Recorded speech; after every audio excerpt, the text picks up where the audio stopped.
Minimizing the amount of sodium, more commonly known as salt, that you eat is important for staying healthy. People who are 51 years of age or older, and individuals of any age who are African American or who have high blood pressure, diabetes, or chronic kidney disease should eat less than 1,500 milligrams of salt per day. Healthy people should eat 2,300 milligrams a day or less. While the obvious way to avoid salt is not to use the salt shaker, it is important to also pay attention to the amount of salt that is hidden in processed food. Did you know just one serving of foods, such as canned soup and pizza, can have most of your recommended salt for the entire day? The American Heart Association teaches us about 6 popular foods that have a surprisingly high amount of hidden salt. The Salty 6. Number 1. Breads and rolls. Each piece of bread can have up to 230 milligrams of sodium. Number 2. Cold cuts. 6 thin slices of deli meat can contain as much as half of your daily recommended dietary sodium. Number 3. Pizza.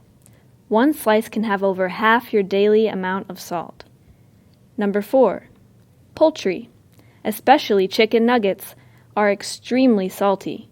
Just 5 nuggets adds up to 600 milligrams of sodium. Number 5. Canned soup.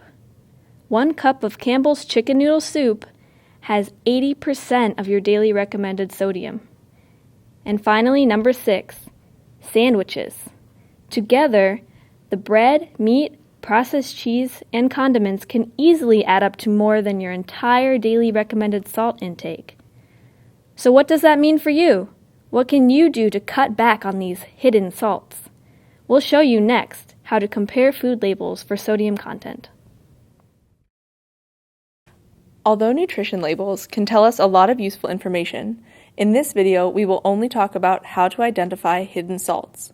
Because it is difficult to picture how much salt 2,300 milligrams is, nutrition labels can give you a good idea of how much salt is hidden in your food. Step 1. Look at the serving size and servings per container at the top of the label under Nutrition Facts. The size and number of servings tell how much salt you are actually eating.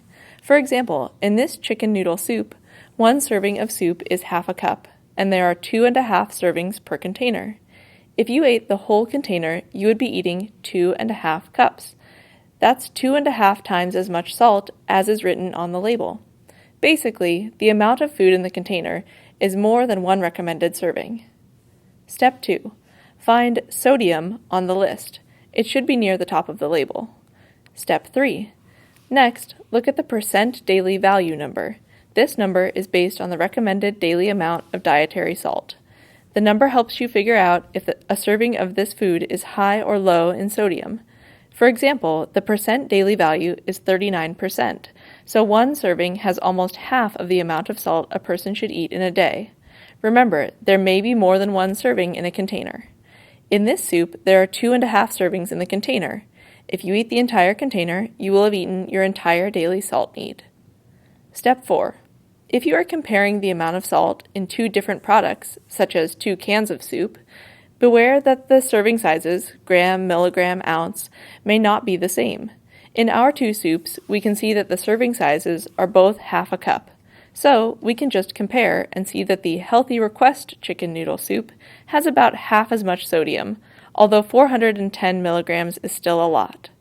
Step 5. One good rule to follow is that foods with more than 400 milligrams of sodium per serving are high in sodium. On a limited budget, it can be difficult to knock salt completely out of your diet, but here are a few additional tips that can help. Choose dried or frozen peas and beans over canned varieties.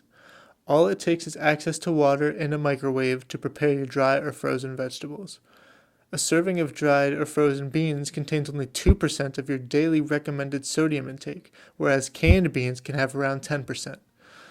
One consideration with cooking dried beans, however, is that they must be soaked for 6 to 8 hours before cooking, whereas frozen beans do not. If you only have access to canned vegetables, try rinsing them before eating. Doing this can reduce the amount of sodium in your canned vegetables by up to 45%.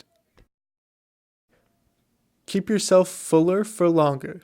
This can help hold off cravings for salty foods throughout the day.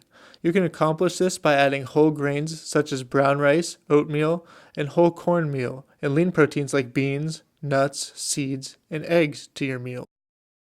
Finally, try balancing canned and other goods from the South Oakland Shelter Pantry with low-sodium foods from the grocery store. Here are a few examples. Macaroni and cheese is certainly not a low-sodium food, but preparing it with vegetables like broccoli and peas can not only help you get important vitamins and minerals into your meal, but it reduces the amount of salty macaroni you're eating with each serving. If you have access to a blender, frozen fruit, dry milk, water, ice cubes, and optional vanilla and sugar for flavor can make an excellent and nutritious smoothie. Peanut butter, vanilla yogurt, and cinnamon together make a delicious dip for apples.